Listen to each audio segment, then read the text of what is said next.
Улсын хурлаар энэ баталж байгаа шийдвэрийн одоо бас энэ биелэлтэн дээр яг нэг суурьаар нэг сайжруулалт хийх зайлшгүй шаардлагатай бас байна. Яг л нэг юм уламжлалт байдлаараа ингээ нэг тодорхой хэдийн юм бас юм цаасууд өгөөл энийгээ хэдүүлээ жил тойрч яриад л нэг тийм асуудлаа нэлээ юм одоо цогцоор нь харах. За яг энэ хэрэгцээ хэрэгцээгүй гэдэг энэ асуудлууд руугаа гүн орхосоо илүүтэй тэр учир шалтгаануудаа илүү тодорхойлох. За тэр журмаа шинжлэх энэ төр гэдэг нэг ийм одоо үндсэндээ процессын асуудлуудыг бид нэр зайлшгүй бас одоо ярихгүй бол бас болохгүй байгаа даа. Тэгэд одоо энэ захин Монгол болох тухай асуудлууд ярьж байна. Тайлан төлөвөө янз янзын юм гаргасаар байгаад дийлэнх цагаа өнгөрүүлж байгаа тухай бас асуудлууд ярьж байна. Тэгэхээр эдгээр энэ одоо асуудлуудыг үндсэндээ бол нэгтгээд нэлээд сайн асуудлыг одоо судлаад тэгээд тэр их хөгжил, дата бүрдүүлэлт, real time-аар тэр бүх мэдээлэлээ харах энэ гэдэг асуудлууд дээр та бүхэн маань бас одоо нэлээд сайн анхаарч ажиллаач ээ. Ихэр сайд одоо бас энэ асуудал дээр нэлээд онцгой анхаарал хандуулад ингээд одоо зөвхөн их хурлын гишүүд биш.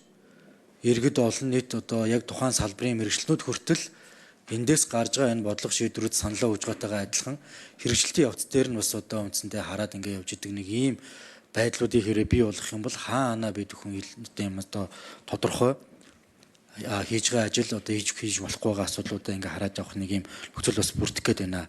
Нэг л одоо энэ явж байгаа энэ процесс маань хоцрогдсон байгаа даа. Нэг л тийм нэг болохгүй.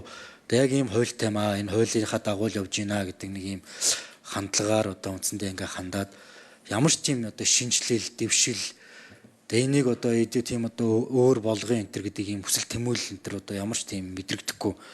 Тэгээ ингээ нэг нэгнийхээ нэг одоо зүгээр цагийг нэг юм одоо үрсэн нэг хуурсан нэг ийм л байдалтай л одоо яваад ах шиг л юм мэдрэмжүүд төрөөд байна л да. Тэгэхээр энэ дээр бас одоо та бүхэн маань нэлээд сайн одоо анхааралтай ажиллаач ээ. Илүү дэвшилтэд болгох, илүү хэлбэрчлэх энэ боломжуудыг бас хийгээч ээ гэдгийг бас одоо голчилж бас хэлмээр байна. За тусгаалсан тэр одоо тогтоолын асуудлуудаа ингээ хариул зөндөөлөн болж байгаа.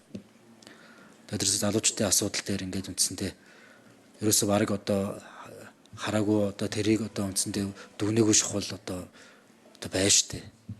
Ямар ч төсөв тавьдаггүй, ямар ч одоо хэрэгжих боломж болцоог нь олгодоггүй.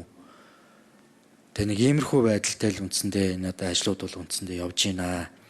Дараагийн сайд нарыг одоо байдаг юм уу тодорхой албан тушаалтнуудаа дэмждэг, урамшуулдаг тэр механизм нь тэр одоо үндсэндээ дата мэдээлэл дээр энэ ажлын одоо үр дүнгээрээ шууд харагдаад ингэ байж идэг л баймаар байгаа хөөхгүй.